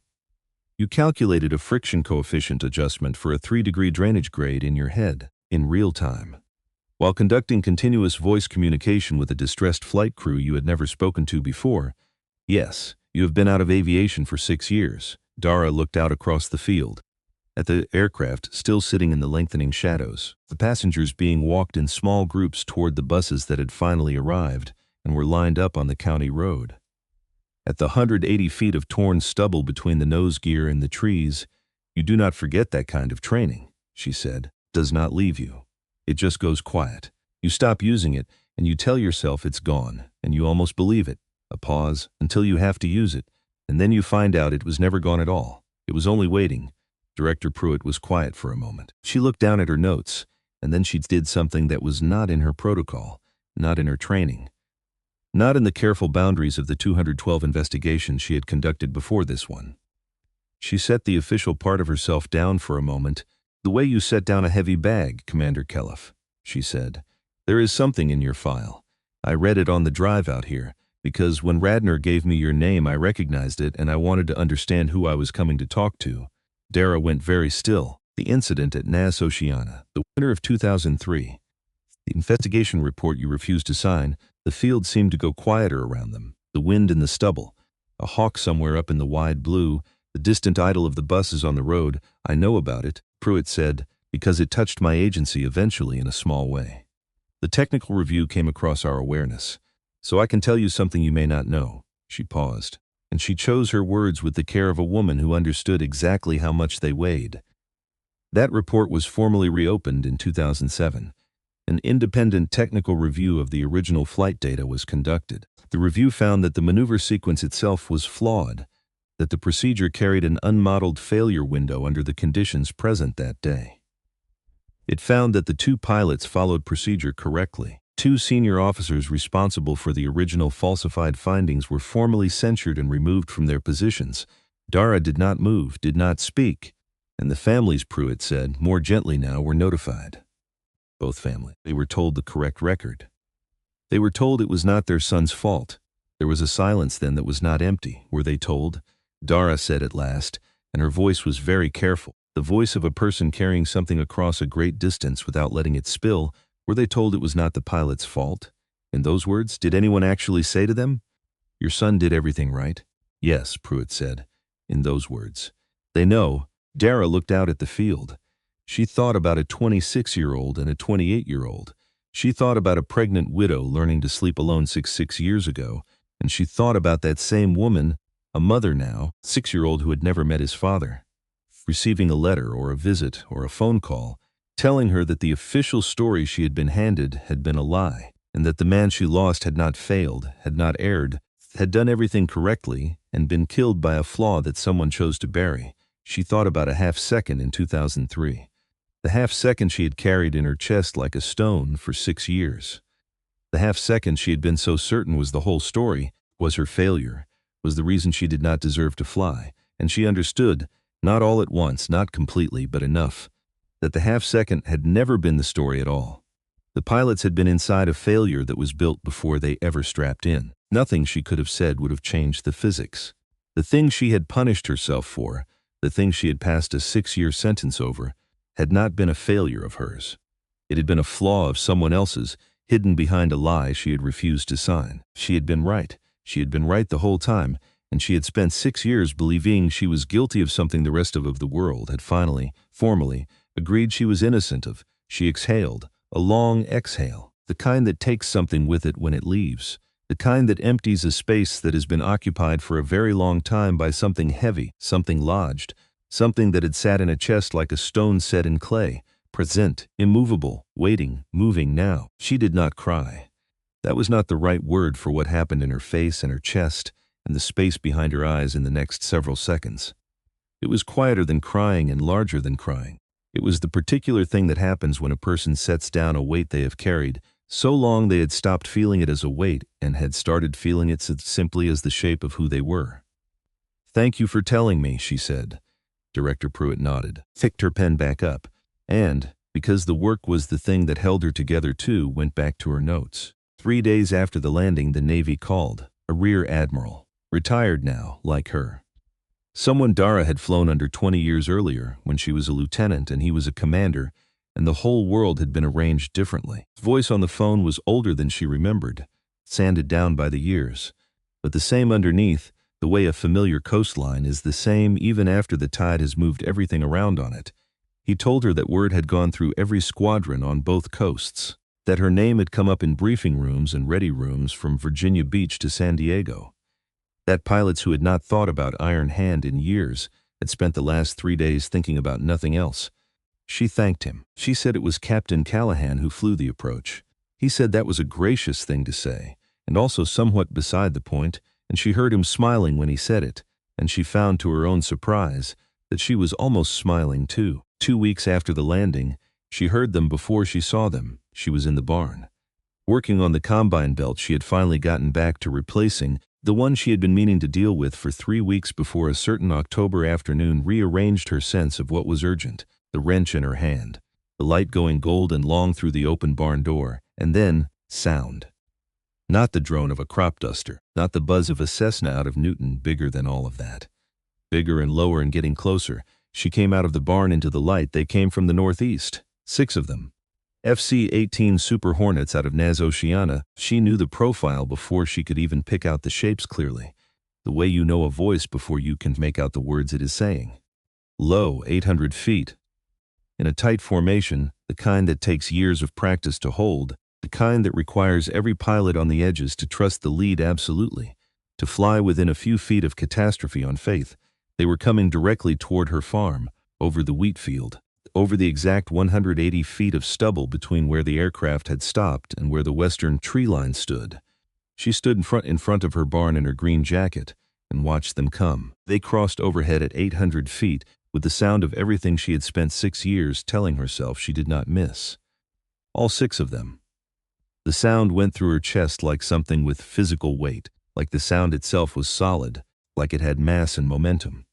The sound of engines at full military power tearing the October air, the sound that had been the soundtrack of 14 years of her life and then had vanished from it for 6, and was here now, all at once complete, so that the 6 years of silence collapsed into nothing, into less than nothing, into a held breath finally let go then, as the 6 aircraft crossed directly over the wheat field, over the precise ground where 157 people had stood 2 weeks before in the gold light, alive when every law of probability said they should not have been. All 6 rolled their wings left, then right, a single motion, perfect unison. 6 aircraft moving as one, the wing rock salute, the oldest gesture in all of aviation. The way pilots say, someone on the ground, the thing there are no words large enough to say. She knew exactly what it meant. She had given that salute herself years ago over the casket of a friend. She knew it in her body. And then the lead aircraft, the one at the very point of the formation, the position she herself had flown 100 times, the position that carries the responsibility for everyone behind it, broke away from the others, pulled its nose up, climbed. The afterburner lit, a column of white fire blooming behind it, and the aircraft drove straight up into the wide Kansas blue, climbing and climbing, leaving a hole in the formation where it had been. The missing man, the oldest and most sacred formation in military flight. The empty space in the sky where one aircraft should be and deliberately is not. Flown for the fallen. Flown for the ones who do not come home, except this time the empty space did not mark an absence. This time it marked a return. This time the fire climbing into the blue was not grief. It was the opposite of grief. It was the Navy reaching across 6 years and 4 states to say to a woman in a green jacket standing in front of a barn, "We know what you did, and we never forgot who you were, and you are still one of us, and you always were, even when we let you walk out the door alone." And Darragh did not try to stop what happened to her face. She had not cried when the dust cleared and she saw the aircraft intact in her field. She had not cried watching 157 people slide down into the wheat stubble. She had not cried when Loretta Fenwick showed her a photograph of a 4-day-old child, or when Soleil Okafor said the name Willis Broussard, or when Renata Shields stood up straight and said 2 unadorned words. She had not cried through 2 hours and 47 minutes of investigation, or when Director Pruitt told her that the families knew, that the record was corrected, that she had been right the whole time. She had held herself together through every single piece of it. But this got through 6 aircraft at 800 feet over a Kansas wheat field, the wing rock. The missing man flown not for the dead but for the living, not for an absence but for a homecoming. Fire instead of emptiness in the wide October sky. This got all the way through. She stood in front of her barn with the tears running down her face and she let them run. Her phone rang in her jacket pocket. She took it out, looked at the name on the screen, and answered it. Iron Hand. The voice belonged to Colt Devereaux, her wingman on 2 deployments. The man who had flown the left seat to her right seat on the worst night of her first cruise, when the weather had closed in over the ship and the deck had pitched, and she had brought them both home on instruments and instinct. And the thing that earned her name. The man who had said almost nothing that whole night, and whose almost nothing had been the only thing that kept her steady. The man who had left messages on her voicemail occasionally for 6 years, not many, not pushing, just enough every few months to say without saying it, "I am still here, you are still you." Whenever you are ready, she had never once called him back. She answered him now on the second ring. "The whole Navy," he said, his voice rough with something. "Both coasts, every squadron. Everybody knows what you did out there." She could not answer for a moment. "We never forgot you, Darragh," he said. "Not one single day. You never stopped being one of us. Not when you left. Not in 6 years, not ever. I need you to know that. She looked up at the sky where the 6 aircraft had been and now were not. The wide, pale October blue she had chosen for herself 6 years ago when she needed something larger than the thing she was carrying inside her. I'm a farmer, Colt, she said, and her voice cracked on it, not from grief, but from the sheer impossible weight of being seen. A pause on the line, then Colt Devereaux said, Iron Hand in overalls. Hell of a look, and Dara Kelliff, who had not cried for 6 years and then had not cried through any of the impossible afternoon, and had finally let herself cry standing in front of her barn watching fire climb into the sky. Laughed, a real laugh. The kind that comes up from somewhere below the sternum, from a place that has been closed off so long you forget it is there. Kind that cannot be performed and cannot be faked. The kind that only happens when something held very tight for a very long time, finally all at once lets go, and the letting go finds the only door available to it, which turns out after everything to be a laugh. It lasted maybe 4 seconds. The same 4 seconds that had been the longest of her life 2 weeks ago in a cloud of gold dust. Except these 4 seconds were the opposite of those. These 4 seconds were her whole self coming back into the room. She wiped her face with the back of her hand, the hand that had earned the name, the hand that had never shook. Hell of a look, she agreed. October 2010. Phoenix, Arizona. United Airlines held a ceremony. Briggs Callahan was there. Ren Sato was there. All 5 flight attendants, and the passengers, 143 of the 157. Some had flown in from across the country, which Dara thought was its own quiet act of courage, getting back into the metal tube after what the metal tube had done to them. Some had driven for days rather than fly. Some had driven to an airport and then made themselves get on a plane, white-knuckled the whole way, which was the specific kind of bravery that has no official name and deserves one more than most of the kinds that do. The venue was a hotel ballroom, round tables, white flowers, the careful arrangement of an occasion that people very much wanted to mark correctly. But the careful arrangement kept dissolving in the best possible way, kept being interrupted by people catching sight of each other across the room, strangers a year ago, bound now by the single most important afternoon of their lives, and crossing to each other, and the crossing mattering more than wherever the seating chart had meant them to be.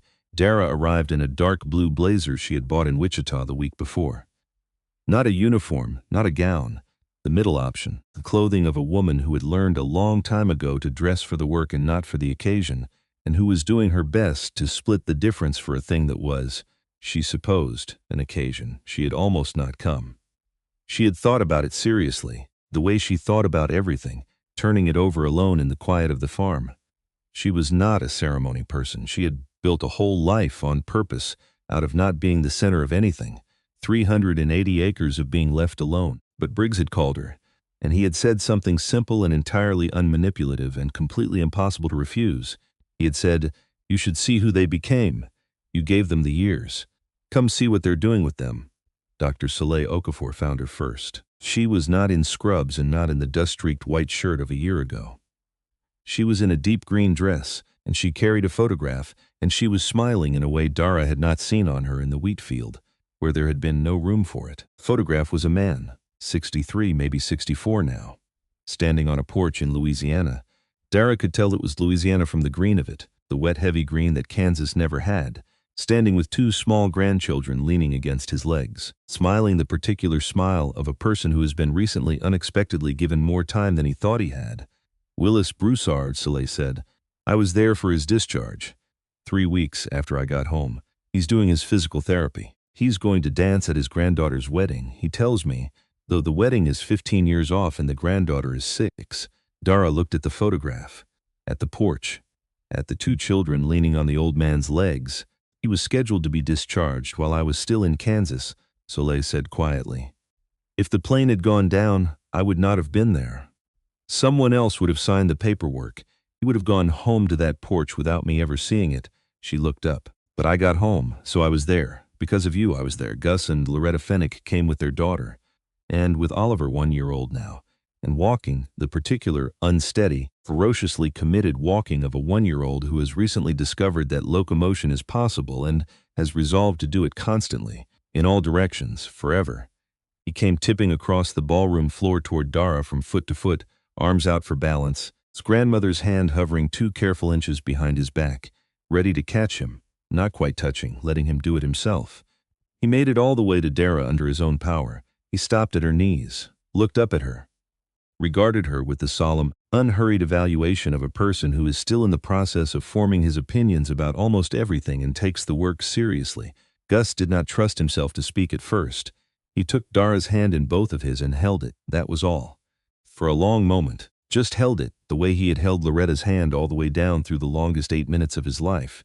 He took his first steps 8 days ago, Loretta said, in our kitchen, right between the table and the stove.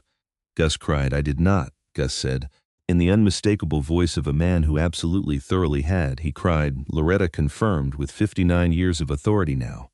And then, to Dara, the thing underneath all of it, we were there for it. We got to be there. We held him the day after we landed in your field, and we have not been able to stop since. And we were there in the kitchen when he stood up and walked. Oliver, having completed his solemn evaluation, reached up and seized 2 of Dara's fingers in one small determined fist and used them as a handrail to execute a slow, triumphant, wobbling pivot turn. It worked. Renata Shields came in her dress uniform. She had received the National Valor Award the very morning after the landing. There had been some debate, Dara later learned, about whether to postpone it given what the awardee had just been through. And Renata had refused the postponement, had arrived at the Department of Justice building in Washington at 8 in the morning, still carrying the dust of a Kansas wheat field in the seams of her cargo pants, because there had not been time to go home and change. The official who presented the award had noted, for the record, that the recipient appeared to have had an unusually full 24 hours in Phoenix. In her dress blues with the medal at her chest, she looked the way certain rare people look when they are exactly where they are meant to be, doing exactly what they were built to do. I thought about what you did, Renata said, for a year. Pretty much every day I thought about what you did, Dara said, getting up out of that seat. Walking the aisle when you couldn't fix anything. It's harder than running into a fire. A fire at least you can fight. That was just... Renata started and stopped and reconsidered. That was just the only thing there was to do. Yes, Dara said. Exactly. That's exactly what it is every time. The only thing there is to do. And you do it. She let that sit. That's the whole job, Renata, for both of us. You just do the thing there is to do. Renata looked at her for a long moment. Then she nodded. The same nod from the wheat field, complete in itself, needing nothing added, and she did not walk away to a quiet corner. She walked off into the room to find someone who might need something. Of course she did. Ren Sato found Dara near the end of the evening. She was younger than Dara had pictured her from the steady voice on the radio. Late 30s. Quiet eyes that had clearly spent years in cockpits learning that composure is a skill you build and not a temperament you are born with. She did not say very much. She handed Dara an envelope, plain white, slightly creased from a pocket. Inside was a single sheet of paper. One sentence on it, in careful handwriting, it said, I want to fly like that someday. Dara looked up from the paper. You already do, she said. I heard you, the whole way down. You never broke, not once. Briggs flew the airplane, but you held the cockpit together, and I heard it. You already fly like that, Ren Sato smiled. The first full smile Dara had seen from her, in the wheat field or anywhere. And she took the paper back, folded it, returned it to her pocket like something she intended to keep, and walked away into the warm noise of the room. Briggs Callahan spoke last. He stood at the front of the ballroom, and he talked about the 8 minutes. About the particular silence of 2 dead engines, which he said was unlike any other silence in the world. The absence of a sound that is supposed to be there, the wrongness of it registering in the body a full second before the mind catches up. He talked about the checklist that did nothing, about the moment he and Ren had looked at each other and the look had held everything 2 people can say to each other when they have run completely out of options. And then he talked about the voice on the radio. She gave me information, he said. Heading, configuration, airspeed, tree line clearance, brake technique, a number for the flare, all of it exact, all of it correct. She gave me over the radio everything I needed to put that airplane on the ground. He paused, and his eyes found Dara at her table near the back. But the information is not the thing I will remember for the rest of my life. The thing I will remember is that when I heard the call sign, when I knew who was on the other end of that radio, I believed, for the first time since the engines died, that we had a chance. And belief, when every other thing has been taken away from you, when the engines are gone and the airports are gone, and the sky is running out beneath you, belief is enough to make a person keep fighting all the way to the ground. He raised his glass. Everyone in this room is alive because a woman in Kansas was just a farmer. Until she wasn't, the drive back to Kansas took 7 hours. She left Phoenix before dawn, the desert still dark and cold around the highway, her headlights laying down 2 straight lines into the black, then the desert going gold as the sun came up over her right shoulder. Then New Mexico, then the long flat reach of the Texas Panhandle, then Oklahoma, then at last Kansas. She crossed the state line in the early afternoon. Sky changed at the border the way it always changed. Or maybe it was only that she knew she was home and her eyes opened differently to it. Wider, flatter. The particular blue that was hers, the blue that painters tried to capture and never quite managed, the blue that had been the first thing and would be the last thing. She got back to the farm at 2:30 in the afternoon, almost exactly 1 year to the hour, from the moment a silver shape had come down out of that blue, with both its engines dark. She parked the truck in the yard, sat in it a moment with the engine ticking, looked at the barn and the fields, and the wide October sky arched over all of it. Then she got out. She walked to the field. The wheat had come up beautifully this season. She had planted it in April and worried over it in May when the rains came late, and stopped worrying in June when it came in green and even and unbothered. Now it was cut like last year, 3 weeks past the harvest. The ground was pale stubble again, firm under her boots. You could not tell, standing in it, looking at it, you could not see a single trace of what had happened here. No marks, no scars in the ground, no torn earth, no gouges from a nose gear, no sign at all that a silver thing had once come screaming across this field with 157 lives inside it. The field had absorbed the whole event the way land absorbs everything eventually. Rain, drought, the plow, the turning of the seasons, passage of things that feel while they are happening like they must leave a permanent mark and do not. The land takes it all. The land forgets or forgives, which on a long enough scale are the same thing. It was just a field, her field. She stood in the middle of it, where she had stood with a radio in her hand a year ago, and she let her mind go where it wanted to go. It went to Willis Broussard on a Louisiana porch with 2 grandchildren leaning on his legs, 15 years from a wedding he intended to dance at. It went to Oliver Fenwick, tipping wobbling across a hotel ballroom, and seizing 2 of her fingers for balance. It went to Soleil Okafor back on a plane to her patients, looking out a window at an altitude from which falling is not survivable, having survived it. It went to Renata Shields walking off across a ballroom to find someone who needed something, because she could not stop, because some people are simply built that way, and the world is held up by them. It went to 2 young pilots at NAS Oceana, gone now 7 years, and to their families, who knew the truth at last. To a widow who had learned her husband had not failed. To the weight of a wrong record set straight, late, so late, but set straight all the same. And how late was a hard thing, a bitter thing, a thing she would have feelings about for the rest of her life. But how late was not the same as never. How late, in the end, was its own kind of mercy. It went to 6 FC-18s at 800 feet, and a column of white climbing into this same wide blue, the missing man flown for a homecoming instead of a loss. It went to Colt Devereaux's voice on the phone, to Ren Sato's 1 sentence on a folded sheet of paper, and it went, last of all, to a radio on a shelf in the barn behind her. Power light glowing, static humming low, switched on every single morning for 6 years for a reason she had never let herself name. She knew the reason now. She had known it for a year, and had spent the year understanding what she knew. The waiting had been for something real. The waiting had had a date, a heading, a descent rate of 900 feet per minute, and an airspeed of 158 knots, and a tree line and a slope, and 157 people who would walk out of this field into the rest of their lives. The radio had not been a habit. It had not been practicality. It had been the last unbroken thread between the woman in the green jacket and the woman who had earned a name. The thread she had told herself she had cut, and never quite had, and was glad now, more glad than she had words for, that she never quite had. Nothing wasted, not the 14 years, not the 1,847 hours, not the landings in the dark and the carrier decks and the bad weather approaches she had flown until they lived in her hands below the level of thought, not the calculations she had run 10,000 times until they were faster than thinking, and not either the 6 years of farming, not the plowing and the planting and the harvesting, not the long solitary seasons, not the knowledge of exactly where the spring water sheeted off the western end of a wheat field at a grade of 3 degrees that no one else on earth had ever measured or needed. All of it, every single piece of it pointing at this. At one October afternoon, without her ever knowing it was pointing anywhere at all, which is maybe how it always works.